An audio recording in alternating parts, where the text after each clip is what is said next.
of our masterclasses in leadership influence for internal communication specialists. This one being all about how to back your leaders into an empowering corner. We are Russell, Olivia, Brooklands, and if you are new to our world, then you may wonder immediately, hang on, why is this guy referring to himself in the plural? It's because we have a rare form of neurodivergence, which means our body actually works better when we do so. But more important than that, our neurodivergence also makes us pretty good at spotting a whole series of what we might refer to as cultural blind spots, which means that it helps us to see things other people may be missing, and therefore we've been able to put together a session, 3 sessions in fact, to help you get the leadership influence that you want, which maybe other people can't quite get there. They've been struggling with for years and years and years. So we're going to be walking you through in this session a whole series of slides, because people find it easier generally to take on information and certainly retain it if they can see it at the same time as they're hearing it. So without further ado, let's crack on with the first of the 11 steps that we're going to help you go through in order to get all the leadership influence you want to back your leaders into an empowering corner. Where do we start? Well, we start really with, well, hang on a second, where are you at now and where do you even want to get to? So this is all about, before you even sit down with your leaders, where are you? Where do you want to get to? What's the story that you want to be sharing with them? And you can begin this by documenting what we might describe as your influence poverty to start with. You don't have all the influence you want. So what's wrong? What are all the niggles and frustrations and the if onlys and why do I have to's and the things that knock your confidence or those of members of your team? The important thing is to map them all out. Now, this is a list that we've come up with, and you may recognize some of the things on this list. What's really kind of fascinating or depressing, depending on how you want to look at it, we actually came up with this list back in 1996. So it's been about for 29 years and we've hardly had to change it. You know, 1996, the word intranet hadn't even been coined by that point. If you were to type broadband into Microsoft Word, it would come up as a spelling error. That's how old this list is. Okay. And yet still, many people will look at it and they'll recognize, 2 or 3. Some people will recognize half of them. And other people look at this list and simply say, do you work here? They recognize the whole lot. So if you want to pause this and take a note of any that you recognize, and of course, it will be important to add your own as well. So you've got a comprehensive list of everything that's currently holding you back, that's really frustrating you and stopping you from having the kind of working life that you want and the career that you want. But of course, it's not enough just to kind of whinge and moan and get all upset about it. These issues have consequences, don't they? So it's important not only to document what are all the things that are not the way you want them to be at the moment, but what impact is that having? And not just on you and your team, how about your clients? Surely they're going to be affected by at least some of them. And how is that affecting the employees across your organization? And ultimately, how is it affecting your business leaders? So you need to start by getting all of that clear. So you're right. Okay, we have reason enough to actually change the current situation. But of course, that's only part of the story, isn't it? Because it's not enough to know, right, where are things going wrong at the moment? What do we want to change and so on? It's also important to be clear about where you want to get to. So this is a case of flipping that influence poverty on its head and looking at the influence abundance you want to have, as it were. So if you don't want all this sort of nonsense going on in your life, what do you want instead? And here's an alternative reality. Again, you may want to pause this and take a note of all of these that you might want. We would imagine you're probably going to want all of them, because why wouldn't you? But then you may want to add other things to it. Now, when we share this list with people, so many internal communication specialists look at it and just spontaneously kind of blurt out, oh, wow, that would be living the dream. Amazing. That would be so cool. And maybe you feel that way as well. Maybe that would be the dream that you would like to wake up to every Monday morning and Tuesday morning, Wednesday morning, etc., etc. And if that's the case, we'd like you to just hold that thought. Hold the thought that this is living the dream, because why wouldn't you want to? And we'll come back to that a little bit later on. Of course, it's not enough just to sort of say, okay, this is what we want and this would be brilliant. But just as we talked about the consequences before of you not having what you want, what would be the benefits? of you having everything you want? The benefits to you and your team. What would be the benefits to your clients? What would be the benefits to the employees? And what would be the benefits to your business leaders as well? So you can start by just getting really clear about where you're at, where you want to get to, and why it's in everybody's interests for you to get there. Okay, that's step one before you even talk to your leaders. But what do you talk to them about when you sit down with them? Well, the first thing we believe you need to talk to them about, this is step two, is about getting an agreement with them about what internal communication even is. Because otherwise you might be talking at cross purposes. So we need to have a valid definition of internal communication. And this is something we spent a lot of time in the first session talking about.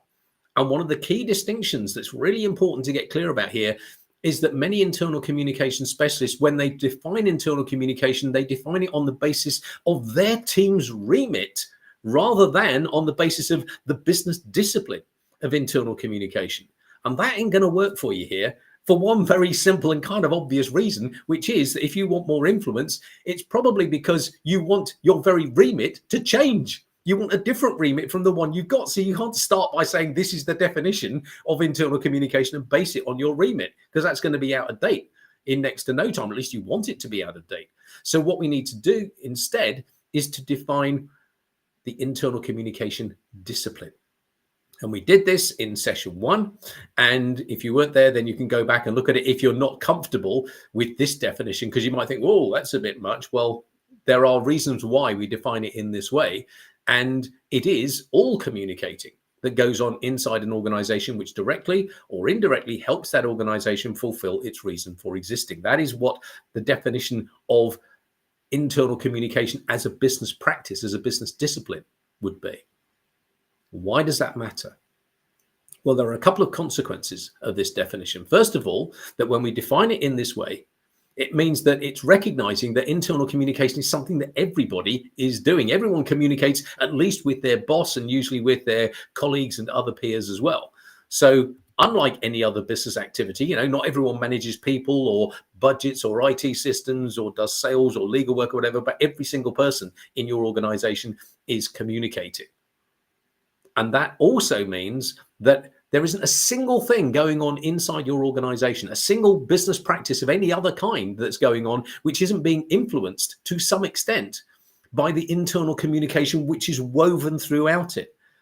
So internal communication influences the quality and efficiency of every other business activity. And when you can get your leaders to understand that reality, then we're in a position to ask them what we would call the empowering cornerbacking question. So this is the question you can ask them to back them into that empowering corner right off the bat. They've got a choice. When it comes to arguably the most influential of all business activities, either they can kind of cross their fingers and hope it's being done as well as it needs to be, or they could share justifiable confidence in how it's being conducted. Share that justifiable confidence with each other and with you.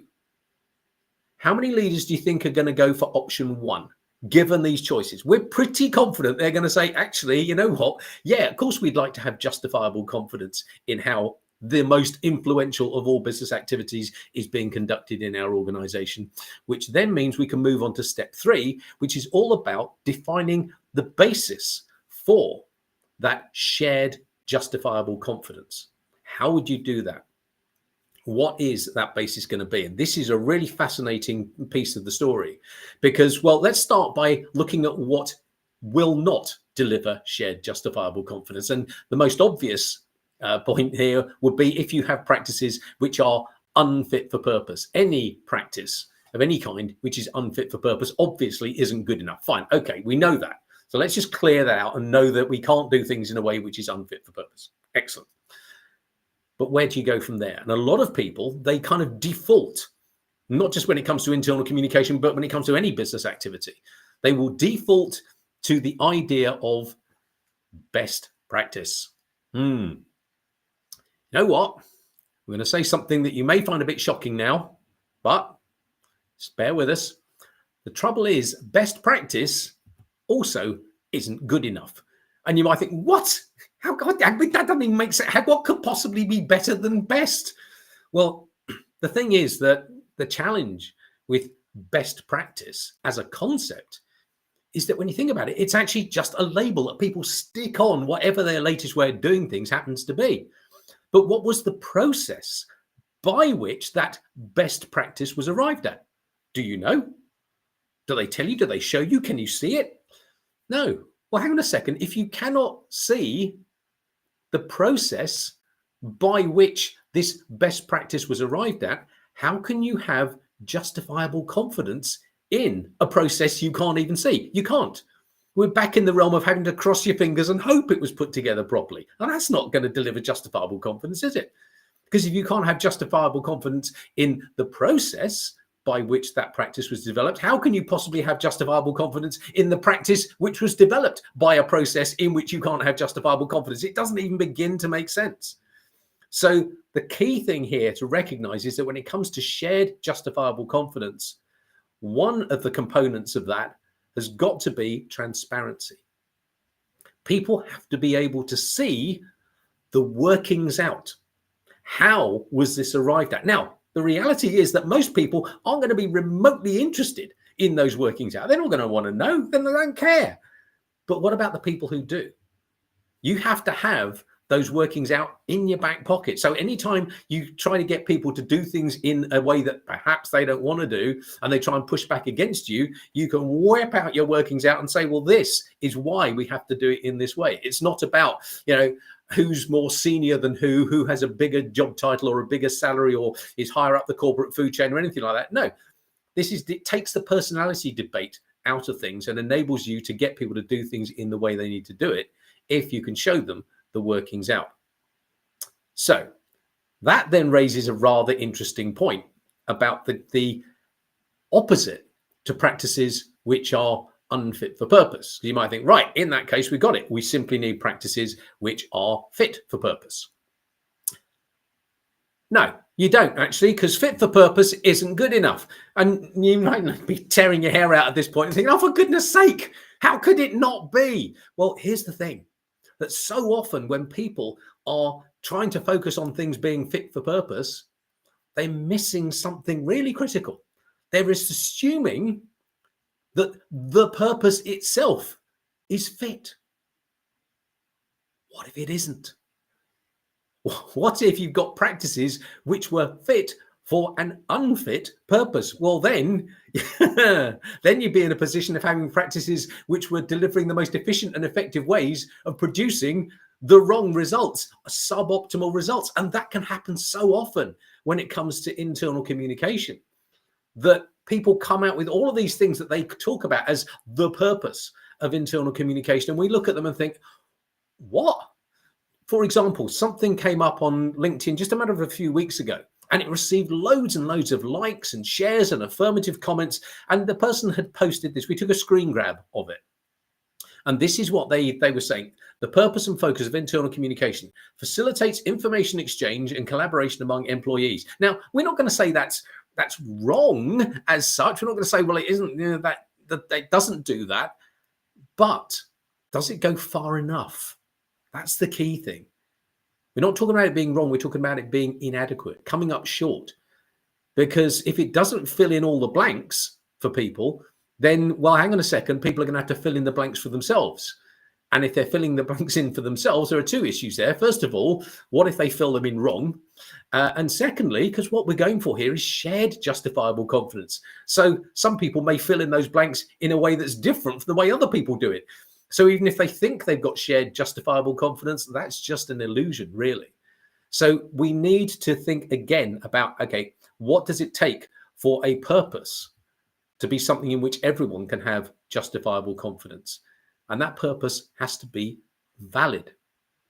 And so often people will use the word purpose, and yet what they're coming out with isn't necessarily valid. Just to walk you through a worked example, let's imagine you're sitting down with a client. They've brought you in because they want you to produce a communication campaign for them, whatever. And let's just imagine, for the sake of example, that you were to say to them, okay, so what is the purpose of this communication? And they were to, well, what clients very often do when you ask that sort of question, the first thing they say is, oh, that's a very good question, because they haven't thought it through. And then this client says, right, okay, the purpose of this communication is to inform the employees about the product launch. Right. So guess what? They've used the word purpose. But is it valid? How do you know? You might be thinking, surely that's got loads of gaps in it and blanks and things that we still don't know. And of course it has. And one way of challenging, anytime anyone uses the word purpose, a hack we worked out years and years ago was to simply come back to them with the question, okay, or a form of this question, what is the purpose of that purpose? And you can use, substitute the word purpose for the word objective. If people say the objective of such and such is X, and you say, well, what's the objective of that objective, or what's the purpose of fulfilling that objective? So this is an incredibly useful question you can use. And if we use it here, what is the purpose of informing the employees about the product launch? Absolutely no idea. Well, if we don't know that, how can you possibly know, first of all, which employees to inform, what information they're going to need, what they're supposed to do with it, when they're going to be using it, where they're going to be at the time? We don't know any of that. So even though this client has used the word purpose, they might as well not have bothered, because it's useless. It's not a valid purpose. And we can take exactly the same thinking and apply it to that thing we saw on LinkedIn. If we ask, well, what's the purpose of facilitating information exchange and collaboration among employees? We don't know. It doesn't tell us. It's incomplete. So when it comes to getting some kind of basis for shared justifiable confidence for your leaders and yourself when it comes to internal communication, the first thing is, what's the purpose of that purpose? And how did you arrive at that purpose? So that's telling us very simply that shared justifiable confidence demands that the purposes of all your working practices be transparently valid. Okay? Transparently valid, so that they're valid and you can see the workings out that delivers that. That's how people can share justifiable confidence. So what does that mean for you when it comes to your working practices? How can you get your leaders to share justifiable confidence in how you're doing everything you're doing, which you're going to need them to do if they're going to give you all the influence you desire? Well, you can go through each one of your practices, your briefing process. Maybe you have language standards, a channel mix, approvals and sign-off process, message calendar, feedback systems, each individual one. You need to define the purpose of each of those, but you also need to validate those purposes. How do you do that? By being able to show everybody how the purpose of your, let's say, your briefing process transparently supports the purpose, the overarching purpose of internal communication itself. That's how people can have justifiable confidence in the purpose of each of your practices, as long as they can also have justifiable confidence, of course, in the purpose of internal communication. So you also need to be able to show, okay, how does the purpose of internal communication support the overarching purpose of business communication? And how does the purpose of business communication support the overarching purpose of the organization as a whole? So that's the way in which we would recommend you go about doing this. And of course, that means that shared justifiable confidence ultimately comes from you being able to make all of your working practices transparently fit for valid purposes. Not just fit for purpose, but purposes, plural. Because it's only going to be valid in people's eyes. They're only going to be able to have justifiable confidence in it if they can see how the purpose of this practice supports the purpose of internal communication, supports the purpose of business communication, and so on. So the game plan here is to make all of your practices, as we will put it, TFVP, transparently fit for valid purposes. And some people sort of think, oh, TFVP, that's a lot to remember. Well, come on, you can remember RSVP, can't you? That's hardly difficult. So TFVP is really what we're going for. So it's time now to think about, okay, how can you make that the case when it comes to internal communication? What would be a transparently valid purpose for internal communication for which all of your practices can be transparently fit? And we'll start this by thinking about, well, hang on a second, in order to know that we got a transparently valid purpose for internal communication, we need to have a transparently valid purpose for business communication, do we not? How would we go about doing that? And we can do that by starting with a distinction between two different arenas in which we could call communication, professional communication takes place. So there's the arena of what we would call recreational communication and the arena of business communication. What's the distinction? Well, recreational communications would include things such as books, newspapers, magazines, films at the cinema, TV programs, and all those sorts of things. Now, the interesting thing about recreational communications is how they pay their way. They pay their way by virtue of essentially, well, think it through. If you want to, let's say, read Time magazine or go and watch A Midsummer Night's Dream at the theatre, whose money do you have to spend to do that? Well, it's your own, isn't it? And whose time are you going to be spending? Well, it's your own recreational time, which means that for recreational communications to make sense, all they need is to get enough people to engage in the process of being communicated with, because recreational communications are themselves products. Is that true when it comes to business communication? If you are, sitting in front of the telly and an ad break comes on, are you paying the advertisers to receive their communication? No. They're paying the TV station. You're not paying for that. It's the advertisers, it's the businesses that have to actually pay to get their communications in front of people. So the commercial dynamic is absolutely flipped on its head. And so you can say, okay, well, in that case, simply getting people to receive those communications doesn't make any commercial sense. The commercial sense comes from the behaviors, the actions that the audiences take as a result of having received those communications. That's where the action is. That's where the commercial sense arises, not in simply receiving the communications, but in acting on them, the behaviors that happen as a result. So we can say that at a functional level, all business communications, whether external or internal, only make sense as a result of directly or indirectly prompting and or enabling people to take or avoid actions either straight away or at some point in the future. That is how business communications make sense. That's the sort of basic workings out there. But hang on a second. Surely we have a duty of care here to ask the question, what is the purpose of that purpose? What's the purpose of prompting and enabling people to take or avoid those actions? And we can keep asking that question time and time and time again until eventually we get to what we could call the top of the tree and find that, well, ultimately, the purpose of all of those behaviors is to enable an organization or help an organization to fulfill its very reason for existing. And you can sort of say, well, how do you know that's the top of the tree? Well, because if you were to ask that question again, you would find the answer is actually contained within the question. You're starting to go round and round in circles. If we would say, what's the purpose of helping an organization fulfill its reason for existing? Well, the purpose of that is, well, the organization fulfills its reason for existing. That's how we know we've got to the top of the tree. So we have a functional purpose of business communication, and we have the ultimate purpose. And some people in marketing or PR might look at that and say, there you go, you see, internal communication can sit within our department because it's got the same purpose as ours. Really?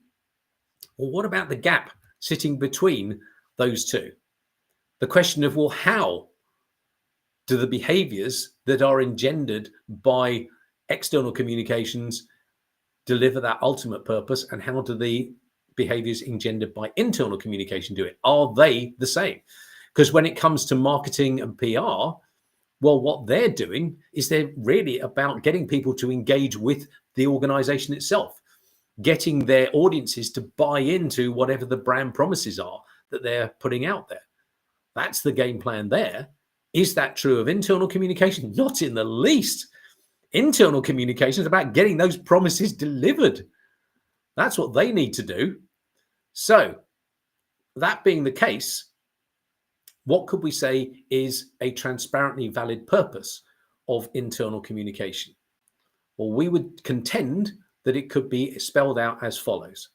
The purpose of internal communication is to help your organization fulfill its very reason for existing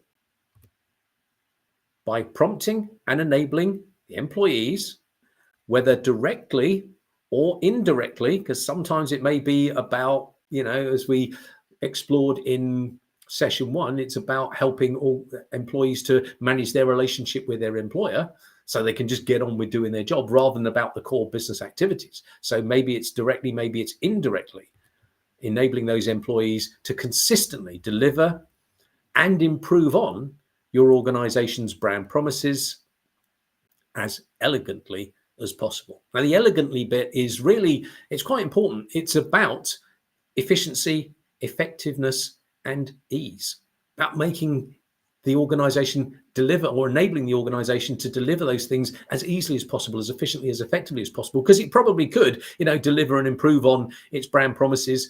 But if the internal communication were all clunky and rubbish, then it would probably be quite inefficient at doing that. It might not be very effective, and it might be really difficult for people to do it. So this is what we would say is the transparently valid purpose of internal communication. And what that means is that every single one of your practices obviously needs to be transparently fit for this purpose. That's how you can give your leaders justifiable confidence, by enabling them to see why and how your working practices are transparently fit for this valid purpose. Now, why does that matter? Well, because what this does is it creates a new paradigm for your leaders in which only 4 possibilities can exist when it comes to the purpose of your practices. Because they're transparent, everyone will be able to see, is that purpose valid? Is it invalid? And when it comes to the fitness for purpose of your practices, are they fit? Are they unfit? Because now you can show your leaders that every single one of your practices has to be transparently fit for valid purposes, because if it isn't, then by default, it must be either transparently unfit for valid purposes, transparently fit only for invalid purposes, or transparently unfit for invalid purposes. What kind of lunatic leader is going to say, yes, we definitely want you in one of those other 3 corners, please? No. How are they supposed to have justifiable confidence in anything other than practices which are transparently fit for valid purposes? This is where you start to get the leverage for the influence you need to be able to make everything you're doing, and perhaps some things you're not yet allowed to do, transparently fit for valid purposes. But for one thing, which is that, of course, in the real world, it's not actually this black and white, is it? Everyone knows, they talk about going to the gym because I want to be fitter. Fit and unfit are not black and white, and neither even is, validity and invalidity. In the example we looked at a few minutes ago, where that client was saying, the purpose of this communication is to inform the employees about the product launch. Well, very obviously, that was not a valid purpose. However, was it as invalid as it could have been? What if that client had said, well, the purpose of this communication is to inform the employees I'm having a bad hair day? That would be way more invalid than what they came out with. So neither validity nor neither validity nor invalidity of purpose or fitness or unfitness are black and white, which is why, if you look closely, you'll see we have little arrows at the end of the axes here, which are making it clear that these are continuums. And the game plan here is not to suddenly flick a switch and you get all the influence you want, but to go on a journey with your leadership team to actually move your practices, all the practices you've currently got, and any new practices you want to introduce, new things you want to be able to do that you're not allowed to do, and move from wherever you are at the moment, that influence poverty, and to move into this empowering corner where everything you're doing is increasingly transparently fit for valid purposes. That's the game plan. So how do we do that? How do you convince your leaders of what TFVP looks like? What would be what we could call critical success factors, which would enable them to know that you're actually doing that? Well, this is where we move on to step 6. And we can define these pretty easily, in fact, if we go back to the transparently valid purpose of internal communication that we've already walked through. So it's all about helping your organization fulfill its reason for existing by prompting and enabling employees directly or indirectly to consistently deliver and improve on your organization's brand promises as elegantly as possible. Well, hang on a second. We've already picked up on the elegantly thing, haven't we? So how does internal communication do that? Well, that would suggest that your practices need to optimally support employee performance for starters. Why employee performance? Well, because they need to be delivering on those brand promises, don't they? So that's why we need to focus on performance. But of course, we also want them to be, if possible, so your organization can keep ahead of the game, whatever, improving on those brand promises. So chances are we would say that internal communication practices need also to be optimally supporting your employees' desire and ability to add extra value, don't they? And it's probably fair to say that neither performance nor desire and ability to add extra value are going to be helped if people's employees' well-being isn't all it could be. So we would suggest that that is a third critical success factor of internal communication. Now, importantly, we're talking about optimally supporting these. Because as we already know, internal communication is so intimately interwoven through everything else that's going on in your organization. It can't deliver this on its own. Of course it can't.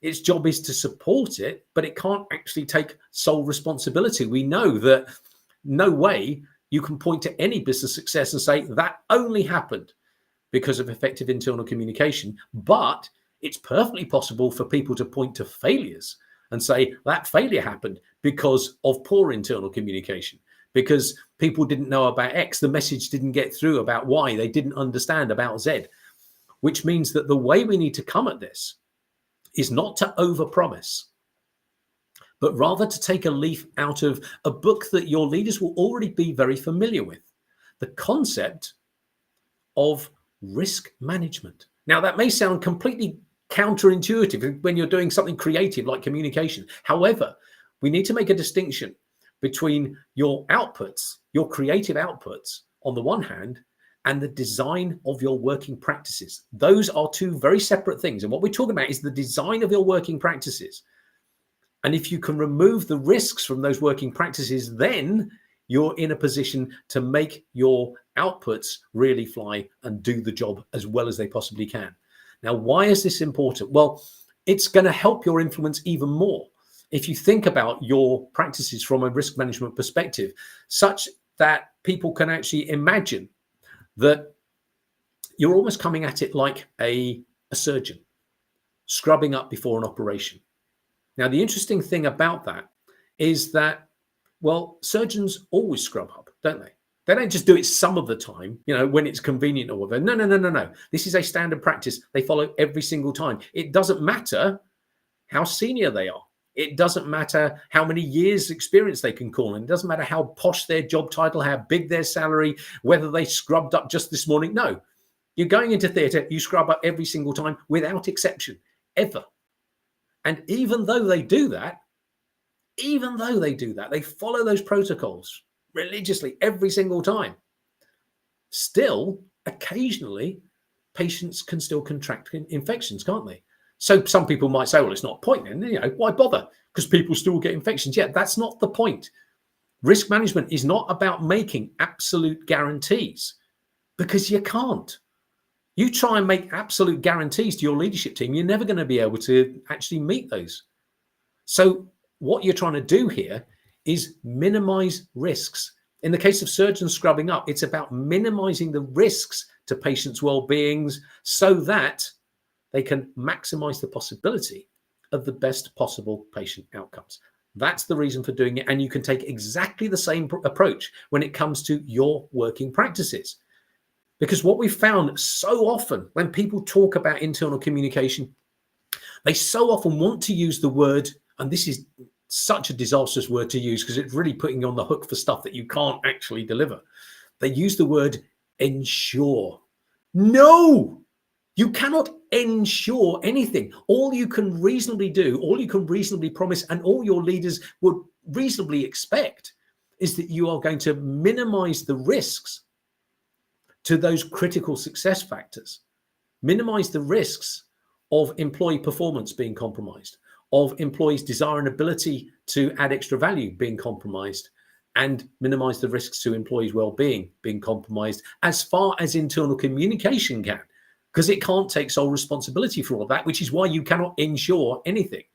But by minimizing the risks through the way your practices are designed and implemented, then you can maximize the possibility of delivering the best possible business outcomes. That's why this is so important.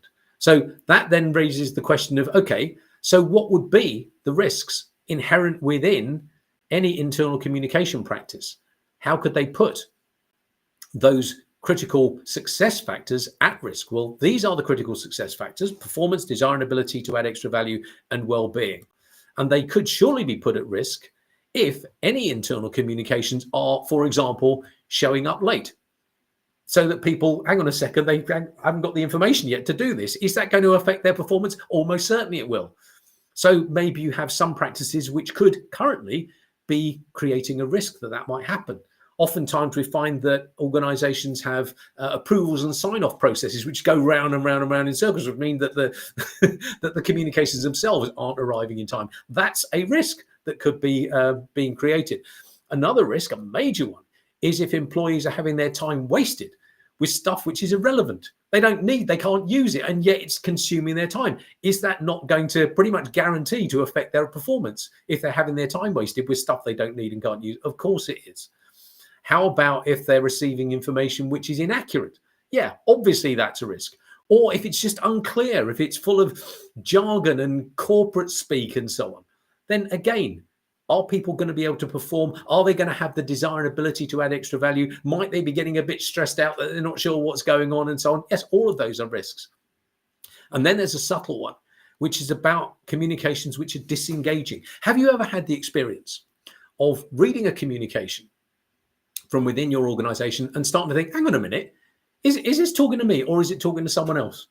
Because it feels like it's talking to someone else now, even though I thought it's supposed to be for me. You ever have that experience? Pretty much everybody we talk to has that experience from time to time.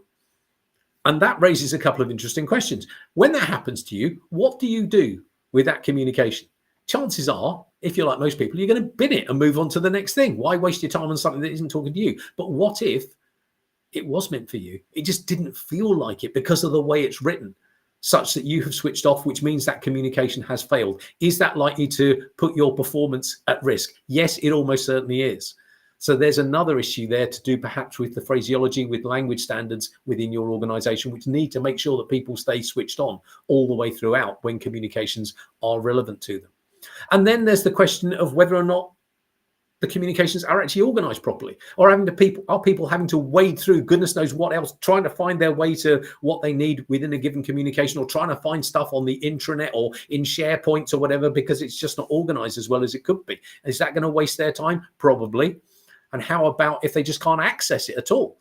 If maybe stuff is stuck behind a firewall or the links are broken on the intranet or whatever, is that going to cause a problem? Yes, it is. And then what if the information is actually incomplete?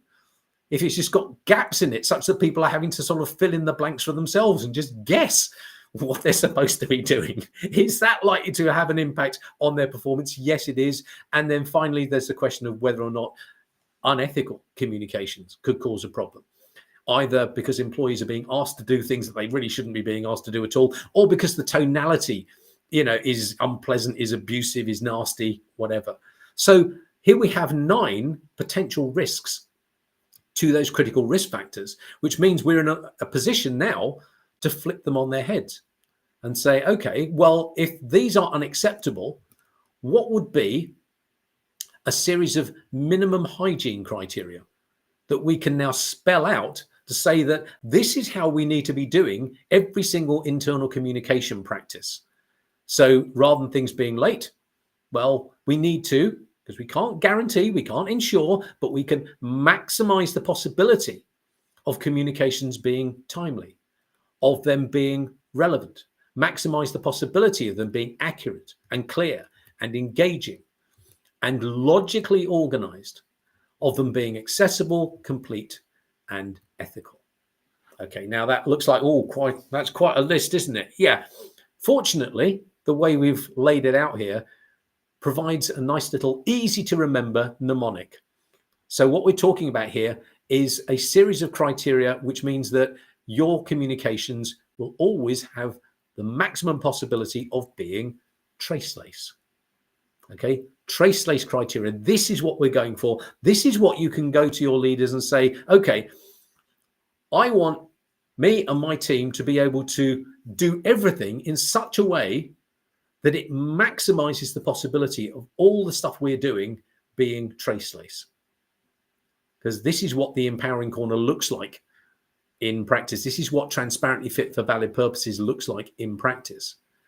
And what this does is it gives you such a wonderful opportunity now to go back to where we started, which is all of those things that are driving you nuts, all of those things on your influence poverty list, and being able to say, okay, we can go through each of those items in turn and compare them to those traceless criteria. Let's just pick out a couple here, okay? Sometimes getting called in on projects at the last minute, maybe that's not what's happening for you. Maybe you've got other things, but let's just, for the sake of illustration, use that. And also the one of people not putting aside enough time to brief you properly. Okay, let's take just those two. You can do it with each and every one that you have on your list and follow this same process and say, okay, so if you're getting called in on projects at the last minute, or perhaps not at all, well, could that maybe put the timeliness of communications at risk? Of course it could. Right, okay. And if you're having to rush, might that put the accuracy of things at risk? Yeah. Might it make it more tricky for you to organize things as well as you could? Yeah, unquestionably. Okay. And how about if you've got people who won't put aside enough time to brief you properly? They're expecting you to take a brief in 5 minutes. Well, how are you supposed to know, who the audience is and make sure that it's relevant to them and make sure all the content that you're doing is relevant? You can't. That's absurd. How are you going to be able to make sure that you know who you're talking to so that everyone feels this is talking to me? That's going to be challenging. And how are you going to know that the content is complete? So very obviously, every single one of the things you have on your influence poverty list, you can now lay against these traceless criteria and show your workings out to your leaders, saying, this is why, if you want to have justifiable confidence in the way I'm doing what I'm doing, you have to let me change the way things are being done. And maybe you need to let me do new things that you're not currently letting me do so that we can make sure that all internal communication practices that we are responsible for are delivering traceless communications. Because that, of course, is just the beginning, isn't it? Because maybe, just maybe, your leaders might also like to not only have justifiable confidence in the way you are doing what you're doing, but how about everyone else in your organization? We know there have been so many surveys that have been done in recent years where roughly a third of line managers are asking for help to become better at internal communication. And those are just the ones who are asking for it. What about all those who are either too proud to ask for that help or too self-unaware to realize they even need it? So there's probably a huge amount of internal communication activity going on inside your organization, which you could help to influence even more and have even bigger impact on, but only if you're able to get your own house in order first. So what does that mean? It means that you can go through your internal communication poverty list, pick out everything that's not the way it wants, and provide your leaders with the workings out which give you reason enough to have the abundance that you're looking for. Okay? This is where we're headed for. This is the alternative, the antidote to all of those things which are transparently unfit. You should be able to show your leaders how, if you pick out one of those, okay, everyone puts aside enough time to brief you properly rather than say, not putting aside enough time. What would that do? Let's go back and look at whether or not that might actually maximize the possibility or be a contributory factor to maximizing the possibility of communications being timely. Yeah. Is that necessary to maximize the possibility of communications being relevant, being accurate, being clear, yes. This is absolutely necessary. It's not like, a nice to have. You have to have this in order to be able to deliver what your leaders have told you they want, which is justifiable confidence in the way internal communication is being practiced. This is how you back them into that empowering corner, which raises a really fascinating point. If you remember, when we first looked at this list a little while back, we shared with you the fact that lots of people, when they first see this, exclaim, "Oh, that would be living the dream." Yeah, okay. Well, here's the ironic point. Turns out that living the dream is actually nothing more than meeting minimum hygiene standards. That's all you want. And yet people for decades, internal communication teams for decades, have been whinging and moaning about not having that seat at the table, about not having the influence they want, which means that for decades, internal communication teams have not been able to meet basic minimum hygiene standards. How ironic is that? It's crazy, isn't it? So this is where we've got to now. And it then raises one more question, which is, okay, if you're going to do this, if you've got the arguments to say, surely to goodness, leadership team, you need to let me do things the way I want to do them. Do everything the way I want to do it. And these are the reasons why. And you can see the workings out behind every single piece of it. So what are you going to need? What are the requirements that you are going to have to both deliver to the leadership team, and what you're going to have to ask of them so that you can deliver that? So there are, in essence, as we see it, 5 things that you're going to need in order to go on this journey to move from wherever you are at the moment into that empowering corner. What are those 5 requirements? Well, first of all, you're going to need every one of your working practices, whether they're ones you've got at the moment or new ones you may be asking for, they all need to be documented so that everyone can see the workings out in such a way that they are transparently fit for valid purposes. This is not going to happen overnight, is it? This is something that you're probably going to need to spend maybe best part of maybe even a couple of years actually going on this journey. But the critical point is that once you're done, that's it for the rest of your career. You know, even if you move to another organization, well, you'll have in your back pocket those TFVP practices that you can take with you and you can implement elsewhere. So it won't take you 2 years to do it second time around. You can do it in treble quick time. So that's the first thing. All your practices, TFVP. The second thing you're probably going to need is quite possibly, because it's not just about the design of your practices, it's about your ability to implement those designs effectively. Because if you can't implement them, there's absolutely no point. You have a perfectly designed briefing process and you sit down with a client and they still play the old, "Oh, I can only give you 5 minutes" card. That's not going to work. So you need to have business policies which will guarantee you have a mandate to implement every single one of your practices every single time. Only in that way can you deliver that shareable, justifiable confidence to your leadership team, which they have told you they want. So they're going to back you up on this. Something else you're almost certainly going to need, or you may well need, is for everybody in your team to have the appropriate skills, TFVP skills, to implement those practice designs. You know, they're perfectly designed and you've got the mandate to use them. But if your team don't have the skills to actually do it, then there's going to be a problem. So that's something else you're going to need.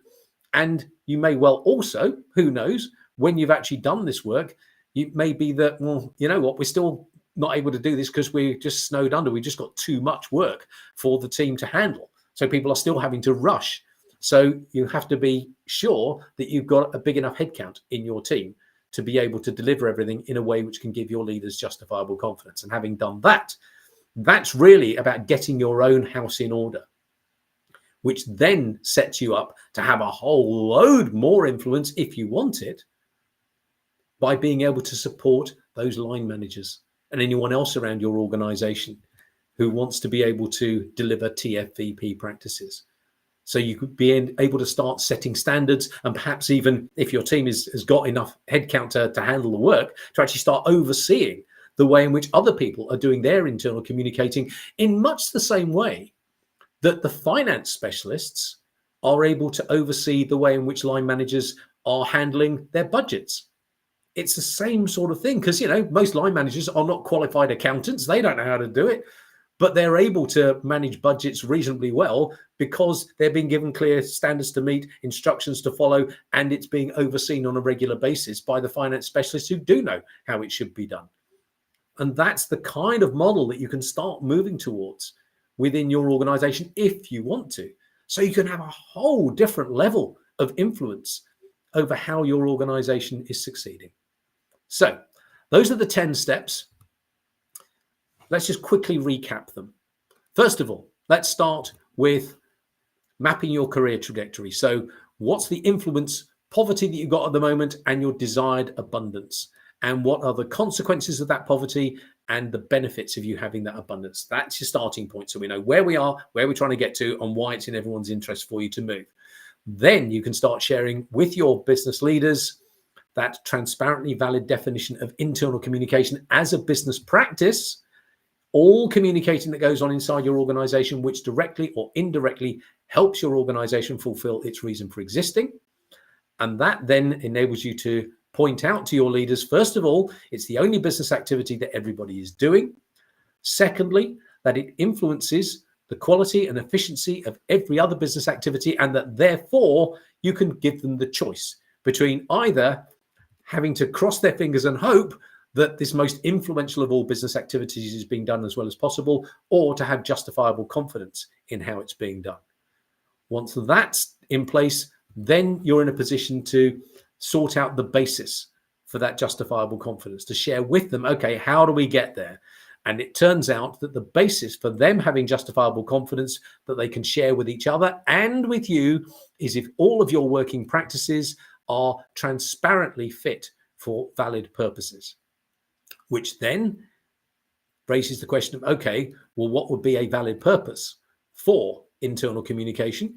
And you can show them the workings out so that they know a valid purpose for internal communication is that it is prompting and enabling employees directly and indirectly to deliver and improve on brand promises as elegantly as possible. They've got the workings out behind that as well, which you can share with them so that they can say, yep, okay, we get that. And that then enables you to share with them the empowering corner, as it were, which is where they have no choice really but to back you on having TFVP practices, because the only alternatives are transparently unfit. There's no way they're going to want you to be in any of those other three corners. So that we then sort of say, okay, how are you going to know that you're in that TFVP empowering corner? Because you'll be meeting those critical success factors as far as possible.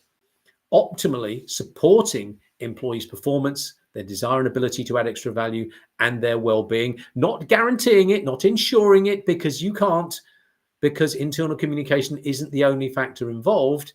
However, if you take a risk management approach to that and you identify the things that could possibly put those critical success factors at risk, such as communications rocking up late or being unclear or incomplete or whatever, this then gives you a mandate, if you like, to introduce these minimum hygiene criteria so that everybody can know, right, every practice you've got needs to maximize the possibility of every internal communication being traceless, supporting whatever traceless criteria it needs to, which then enables you to go to your current influence poverty and say, okay, well, in that case, these are the practices that can't currently meet those traceless criteria. And these are practices we're not even allowed to do at the moment, but because we're not allowed to do them, then those traceless criteria are at risk. And we can show how they are posing a risk to those traceless criteria, which means that you'll be able to demonstrate to your business leaders how your current influence poverty is actually hurting their justifiable confidence. Those two are now joined at the hip and they can see how they are, which means you can then share with them, okay, this is what it's going to take in order to move from where we are now, from those unempowering corners into the empowering corner that you want us to all to be in. So what are you going to need? Is it going to mean that you need to update some of your practice designs? Possibly. Maybe you might need some additional practices. Maybe you're going to need some business policies so you have that all-important mandate to use those practices. might need a bigger budget, perhaps. Maybe you're going to need, some training, coaching, mentoring for your people so they have the skills to actually deliver all this. And maybe you need more people. Maybe there will be other things that it turns out you need in order to be able to do all of this, which then raises the question of, well, hang on a second. Whew, that's quite a bit, isn't it? Is this all actually doable? Because I'm actually quite busy at the moment, and that's a long list of things to work through. Well, is it? Because in fact, during this session, we've already covered off 7 of those 10. The transparently valid definition, we also went through in far more detail in the first session, but these are already taken care of, which means the only things you actually have to do are map your career trajectory, particularly mapping out the challenges that you've got with your current situation that you want to change, and then look at how those current challenges undermine or put at risk those trace criteria, and then spell out the requirements of what it'll take to move from where you are to where you need to be. And you might think, well, okay, that's still, it's not an insubstantial amount of work, a couple of hours, maybe a morning to do that. Would that actually be worth it? Would that guarantee that the leaders actually get on board with this? What if they challenge me on the return on investment? Because if I'm asking for more budget and I'm asking for more people and for training and for this and that and whatever, surely I need to put together some kind of, business case for that. Well, yeah, you probably do. This is step 11, putting together a credible business case, and not just a business case, but an action plan. The business case may make sense, but they're surely also going to want to see, your leaders are going to want to know, well, how, if we give you all of these resources, how are you actually going to deliver on that? And so the action plan is going to be necessary as well as the business case. And this is what we're going to be covering in our 3rd leadership influence session. So that's all we have to share with you today. We hope you found this useful. If you have, then please, give us a like on LinkedIn, or give us a comment on LinkedIn. And if you feel it would be useful for your network to know about this, then please share these sessions with them, because the more people who get this, the better. If you have any questions about what we shared with you, then by all means, again, put something in the comment or send us a DM. And if you think, well, yeah, that list looks kind of groovy, but have I actually got what it takes to do all this? Do I feel currently justifiable confidence in my ability to map my career trajectory as I might, and to identify all those shortfalls? Because, Rob makes it look so easy, but, he has been doing this kind of thing for the last 29 years, and mapping out the requirements. If you would like some help with any of that, then again, send us a DM. We will be more than happy to help you out. So we hope you found this useful. If you haven't already seen session 3, then it is already up on LinkedIn. You can go to it straight away, or put a time in your diary to go and watch it. And if you have any thoughts or questions about that as well, then again, come back to us, send us a DM, and let's make this happen. There's no point in sort of doing all this stuff and all this intellectualizing and so on if nothing happens and nothing changes as a result. It's time to really get yourself all the influence you want and need, because it's not just about you, it's about everyone in your organization, and ultimately everybody your organization serves. Thanks for your time, and we'll hope